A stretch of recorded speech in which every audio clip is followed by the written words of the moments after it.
Hi friends, Karthik Deepa சீரியலில் ஒரு அட்டகாசமான ரிவ்யூ பற்றி தான் இந்த வீடியோவில் பார்க்க போகிறோம். அதுக்கு முன்னாடி நம்ம சேனலை சப்ஸ்கிரைப் பண்ணாதவங்க கீழே இருக்கிற சப்ஸ்கிரைப் பண்ண கிளிக் பண்ணிவிட்டு பக்கத்தில் இருக்கிற பெல் ஐக்கனையும் கிளிக் பண்ணிவிடுங்க. சரி, வாங்க வீடியோக்குள்ளே போகலாம்.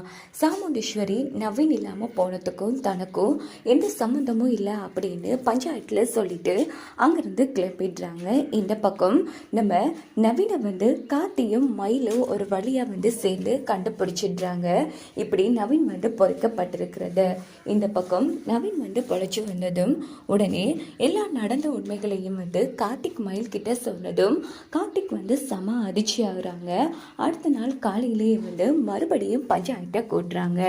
பஞ்சாயத்தில் வச்சு உடனே நவீன் சிவனாண்டியும் முத்துவேலும் தான் தன்னை எப்படி பண்ணாங்க, சாமுண்டீஸ்வரி அத்தை மேலே பழி போட்டு எங்களா அத்தைக்கிட்ட இருந்து பிரிக்கணுங்கிற நோக்கத்தில் அப்படின்னதும் உடனே ஊர் மக்கள் எல்லாரும் சிவனாண்டிக்கும் முத்துப்பாண்டிக்கும் முத்துவேலுக்கும் ரொம்ப கேவலமாக தட்டிட்டு இருக்காங்க. அதுக்கப்புறமா பார்த்தோம், இந்த பக்கம் நம்ம சாமுண்டீஸ்வரியும் அந்த இடத்துல வெளுத்தெடுத்துடுறாங்க சிவனாண்டியை. இன்னொரு பக்கம் பார்த்தோன்னா ஊர் மக்கள் எல்லாம் ஒரு நல்ல அம்மா மேலே இவ்வளோ பெரிய பழியை போட பார்த்துருக்கானுங்க. இவனுங்களை சும்மாவே விடக்கூடாது தம்பி, வெளியில் வர முடியாத அளவுக்கு போலீஸில் பிடிச்சி கொடுக்கணும் அப்படின்னதும் போலீஸும் அந்த இடத்துக்கு வந்துடுறாங்க. சந்திரா ஆடி போய் நின்றுட்டுருக்காங்க. அதுக்கப்புறமா பார்த்தோன்னா சிவனாண்டி முத்துவேல போலீஸ் அந்த இடத்துல கைது பண்ணிட்டு போயிடுறாங்க. இன்னொரு பக்கம் துர்கா என்ன மன்னிச்சிருமா, கிடைச்ச ஆதாரங்கள் நடந்த விஷயங்கள்லாம் வச்சு நீங்கள் தான் எங்கள் நவீன் மேலே இருக்கிற கோபத்தில் அவரை எதுவும் பண்ணிட்டீங்களோன்னு உங்களை தப்பாக நினச்சிட்டா அப்படின்னு போது, சி நீங்களாம் ஒரு பொண்ணாடி ஏண்டி, எந்த தாயாச்சும் தன்னோட பொண்ணு வாழ்க்கை நாசமாக போகணும்னு நினைப்பாளா? அதுவும் நீ எனக்கு துரோகம் பண்ணிட்டு போனவ, நீ எப்படி போனால் எனக்கு என்ன? எதிரியாக இருந்தாலும் சரி துரோகியாக இருந்தாலும் சரி அவங்க கதையை முடிக்கிற பழக்கம் எனக்கு கிடையாது அப்படின்னுட்டு நம்ம துர்காவை திட்டிட்டு அங்கேருந்து போனதும் இந்த பக்கம் நம்ம துர்கா நவீனை கட்டிப்பிடிச்சு அழுதுட்டு இருக்காங்க. அதுக்கப்புறமா பார்த்தோன்னா கதி எல்லாருமே சேர்ந்து 2 பேருக்கு ஆறுதல் சொல்லி அனுப்பி வைக்கிறாங்க. இந்த பக்கம் பார்த்தோன்னா நம்ம நவீன் துர்காவுக்கு ஆறுதல் சொல்கிறாங்க. கவலைப்படாத, கூடிய சீக்கிரமே அதை ஏற்றுப்பாங்க அப்படின்னு. அதுக்கப்புறமா பார்த்தோன்னா வீட்டுக்கு வந்ததும் சந்திரா சாமுண்டீஸ்வரியை ஏற்றி விட்டுட்ருக்காங்க. பார்த்தியாக்கா எப்படின்னு அந்த சிவனாண்டி தப்பு பண்ணதுக்கு துர்கா எப்படியோ மேலே பழி போட்டுட்டா, என்ன பொண்ணுக்கா இவ அப்படின்னு போதும். இங்கே பாரு, ஏற்கனவே சாமுண்டீஸ்வரி எரிஞ்சிட்ருக்கா, நீ வேற இப்படி பேசிட்டு இருக்காத சந்திரா, தயவு பண்ணி நீ பேசாமல் இருந்தாலே இந்த குடும்பத்துக்கு நல்லது தான் நடக்கும் அப்படின்னு ராஜராஜன் சொன்னதும், அது சரி, நல்லது பேசினா யாருக்கு தான் பிடிக்கும்ங்கிற மாதிரி சந்திரா சொன்னதும், ஐயோ சித்தி தயவு பண்ணி நீங்க பேசாம இருங்க, அது எல்லாருக்கும் பிடிக்கும் அப்படின்னதும் சந்திரா அமைதியாகிறாங்க. அதுக்கப்புறமா பார்த்தோம்னா சாமுண்டீஸ்வரி உள்ள போனதும் இந்த பக்கம் காட்டி சந்திரா முன்னாடி நிற்காங்க. சி என்ன பொம்பளை நீங்க, கிட்டத்தட்ட துர்கா நீங்க பெறா மகள், அப்படிப்பட்ட பொண்ணோட வாழ்க்கையை கெடுக்கணும்னு பார்த்துருக்கீங்க, ஆனா இவ்வளோ சீப்பா இருப்பீங்கன்னு கொஞ்சம் கூட எதிர்பார்க்கல அப்படின்னு போது, ஏய் என்னடா என்கிட்ட சம்மதம் இல்லாமல் பேசிட்டு இருக்கா அப்படின்னு சந்திரா சத்தம் போடுறாங்க. இங்கே பாருங்க, நான் நினைச்சிருந்தா ஆதாரத்தோட நீங்களும் இதில் சம்மந்தப்பட்டிருக்கீங்கன்னு உங்களை பிடிச்சி கொடுக்க முடியும், ஆனால் என்ன பண்ணுறேன்னு பொறுமையாக இருந்துட்டுருக்கேன் அப்படின்னு போது, என்னது எனக்கும் சம்மந்தம் இருக்குன்னு பிடிச்சி கொடுக்க போறியா? அப்படி என்ன ஆதாரம் வச்சுருக்கேன்? வீட்டில் இருந்து அத்தையோட பொருட்கள் போகிறதுக்கு வாய்ப்பே இல்லை. ஒன்றும் அத்தையோட பொண்ணுங்க திருடணும், இல்லையா நீங்கள் திருடி இருக்கணும். அப்படி பார்த்தா அவங்களுக்கு அதெல்லாம் அவசியமே இல்லை. ஸோ நீங்கள் தான் திருடிருக்கீங்க. அதே மாதிரி அதில் உங்கள் கைரேகையும் இருக்கும். இது ஒரு ஆதாரம் போதாதா உங்களை உள்ள தள்ளுறதுக்கு அப்படின்னு போது சந்திரா திருதிரன்னு முழிக்கிறேன். இங்கே பாரு, அதெல்லாம் எனக்கு இதுக்கும் எந்த சம்மந்தம் இல்லை அப்படின்னுட்டு சந்திரா அங்கேருந்து எஸ்கேப் ஆயிடுறாங்க. பாத்தியாப்பா எப்படி பண்ணுதுன்னு, இப்படியே நீ இடம் கொடுத்து இந்த சந்திராவை மாட்டி விடாமல் இருந்தேன்னு வச்சுக்கேன், குடும்பமே அடியோட இல்லாமல் போயிடும் அப்படின்னு போது, ஒரு நாளைக்கு அவங்களுக்கு இருக்கு மறக்க முடியாத சம்பவம் அப்படின்னு காட்டி மயில்கிட்ட பேசிட்டு இருக்காங்க. கடவுளே, நல்ல வேளை இவன் சொன்ன மாதிரி நம்மளை மாட்டி விட்டிக்க, நம்ம புருஷன் கூட சேர்ந்து நாமளும் கம்பி என்ன வேண்டிதான் இருந்திருக்கும் அப்படின்னு சொல்லி சந்திரா அந்த இடத்துல நடுங்கிட்டு இருக்காங்க. மறுநாள் காலையில் பார்த்தோன்னா இந்த பக்கம் அந்த இல்லாமல் போனாங்க இல்லையா அந்த கான்ஸ்டபிள், அவங்களோட ஃபோனை வந்து சாமுண்டீஸ்வரி ஒரு கடையில் வந்து சரி பண்ணுறதுக்கு கொடுத்துருப்பாங்க. ஸோ அந்த கடைக்காரங்க வந்து சாமுண்டீஸ்வரிக்கு ஃபோன் அடிக்கிறாங்க. நீங்கள் கொடுத்த ஃபோனை வந்து சரி பண்ணிட்டேன் மேடம், இப்போவே வந்து எடுத்து போகலாம் அப்படின்னதும் உடனே சாமுண்டீஸ்வரியும் சரின்னு சொல்லிட்டு நேராக கிளம்பி அந்த கடைக்கு போகிறாங்க. அங்கே பார்த்தோன்னா ஃபோனை வந்து வாங்கி எடுத்துடுறாங்க. அப்போது ஏதோ முக்கியமான விஷயம் இருக்கும், முதல்ல மாப்பிள்ளை கிட்ட கொடுக்க வேணாம், அப்படி என்ன இருக்குன்னு பார்க்கலாம் அப்படின்னுட்டு நேராக நம்ம சாமுண்டீஸ்வரி ஃபோனில் எதுவும் இருக்குமா அப்படின்னு பார்க்குறாங்க. பார்த்தா கடைசியாக அந்த கான்ஸ்டபிள் பேசின வீடியோ ஒன்று இருக்குது. ஸோ அதை வந்து ப்ளே பண்ணி பார்க்குறாங்க சாமுண்டீஸ்வரி.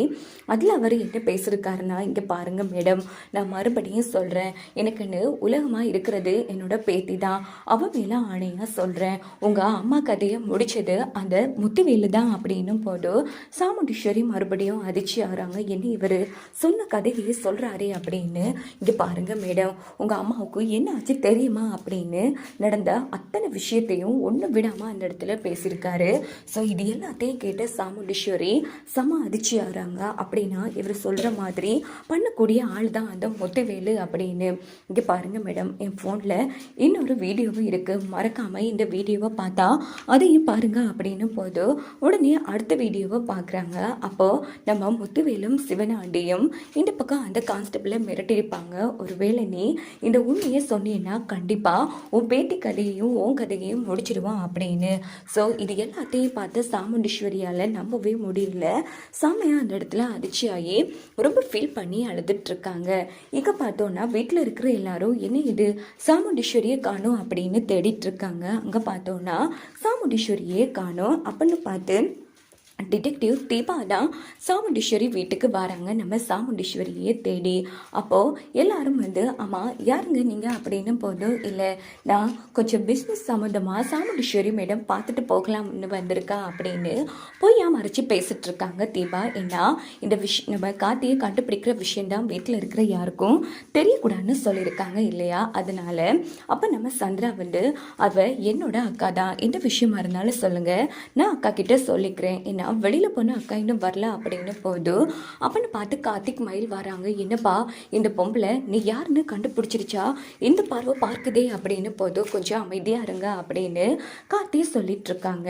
அப்படின்னு பார்த்து அந்த இடத்துக்கு நம்ம சாமுண்டீஸ்வரியே வந்துடுறாங்க.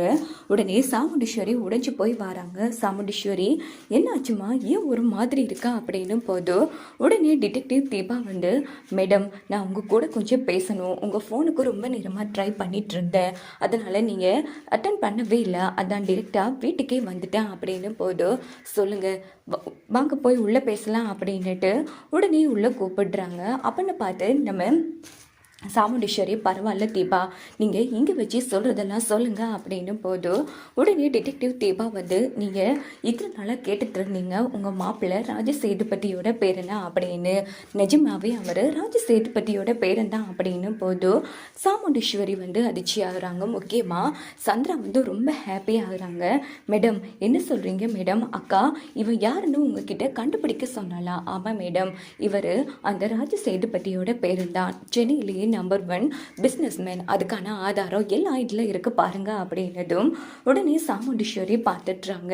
நிஜமாவா சொல்கிறீங்க? ஆமாம் மேடம், நான் சொல்கிறது எல்லாமே சத்தியம், இங்கே உங்கள் மாப்பிள்ளைய இல்லைன்னு சொல்லுங்க பார்க்கலாம் அப்படின்னு போது உடனே சந்திரா வந்து ஏய் என்னடா இப்போ எதை சொல்லி அக்கா கிட்ட இருந்து எஸ்கேப் ஆகலான்னு யோசிக்கிற, சொல்லுடா, எத்தனை வாட்டி அக்கா நான் சொல்லியிருப்பேன், அக்கா இவனை நம்பாத கூடவே இருந்து துரோகம் பண்ணிட்டு இருக்கான்னு, ஆனால் நீ தான் என் கதையவே நம்பலை, இப்போ பார்த்தியா என்ன ஆச்சுன்னு. டேய் இதுக்கப்புறமும் அக்கா ஒன்று இந்த வீட்டில் இருக்க விடுவான்னு நினைச்சியான துரோகி, அந்த நவீனையே தலை முழுக்கிட்டு இருக்கா, துர்காவையும் நவீனையும் நீ எல்லாம் ஏமாத்துறண்டா, அக்கா என்ன பார்த்துட்டு இருக்கக்கா, கழுத்தை பிடிச்சி வெளியில் தள்ளு அப்படின்னு போது சாமுண்டீஸ்வரி மாப்பிள்ளை அப்படின்னு சொல்கிறாங்க. இதை கேட்டு எல்லாரும் அதிர்ச்சி ஆகிறாங்க. உடனே சந்திரா அக்கா என்னக்கா மாப்பிள்ளை அதுன்னு உறவு கொண்டாடுற, ஏய் கொஞ்சம் அமைதியாக இருடி மாப்பிள்ளை, என்னை மன்னிச்சிருங்க அப்படின்னு போது அத்தை என்னத்தை பேசிட்டு இருக்கீங்க, நீங்கள் எதுக்கு மன்னிப்பு கேட்குறீங்க மாப்பிள்ளை? இத்தனை வருஷமா என் புருஷனை அவங்க அம்மா கிட்ட இருந்து பிரித்து நான் மிகப்பெரிய தப்பு பண்ணிட்டேன் மாப்பிள்ளை, நான் ஒரு படுபாவி அப்படின்னு சொல்லி தலையில் அடித்து அழுத்துட்டு இருக்காங்க சாமுண்டீஸ்வரி. அக்கா உனக்கு என்ன மண்டையில் நட்டு கலண்டு தான் என்ன, ஏக்கா இப்படி பேசிட்டு இருக்கா அப்படின்னு சந்திரா வந்து சத்தம் போட்டதும், டே கொஞ்சம் அமைதியாக இருக்கே அடி, இங்கே பாரு, நம்ம அம்மா கதையை முடிச்சுட்டு பாட்டியும் அத்தையும் மாமாவெலாம் நினச்சிட்ருக்கோம், அதெல்லாம் கிடையாதுடி, இல்லாமல் போனாரே கான்ஸ்டபிள், அவரை ஃபோனை வந்து கண்டுபிடிச்சேன், அதில் எல்லாமே ரெக்கார்ட் ஆகிருக்கு பாரு அப்படின்னு சொல்லி வீடியோ வந்து காமிக்கிறாங்க. வீட்டில் இருக்கிற எல்லாருமே பார்த்து செம்மையாக அந்த இடத்துல அதிர்ச்சி ஆகுறாங்க. முக்கியமாக சந்திராவுக்கு பேரதிர்ச்சியாக இருக்குது. அப்படின்னா நம்ம அம்மா இல்லாமல் போனதுக்கு அந்த முத்துவேல் தான் காரணமாக்கா அப்படின்னு சந்திரா கேட்டதும், ஆமாடி, எல்லாத்துக்கும் அந்த முத்துவேலும் அந்த சிவனாண்டியும் தான் காரணம் அப்படின்னு சொல்லி ரொம்ப ஃபீல் பண்ணி சாமுண்டீஸ்வரி அழுதுட்டே நம்ம கார்த்திக்டே வந்து மன்னிப்பு கேட்குறாங்க. நான் உங்கள் பாட்டியை நான் ரொம்ப கஷ்டப்படுத்தி அவமானப்படுத்திட்டேன், அந்த பாவம் என்ன சும்மா விடாது அப்படின்னு சொல்லி சாமுண்டீஸ்வரி ரொம்ப ஃபீல் பண்ணி அழுவாங்க. ஸோ இந்த மாதிரிக்கு சீனை கொண்டு போனால் ரொம்ப நல்லாயிருக்கும். வாங்க வெயிட் பண்ணி பார்க்கலாம்.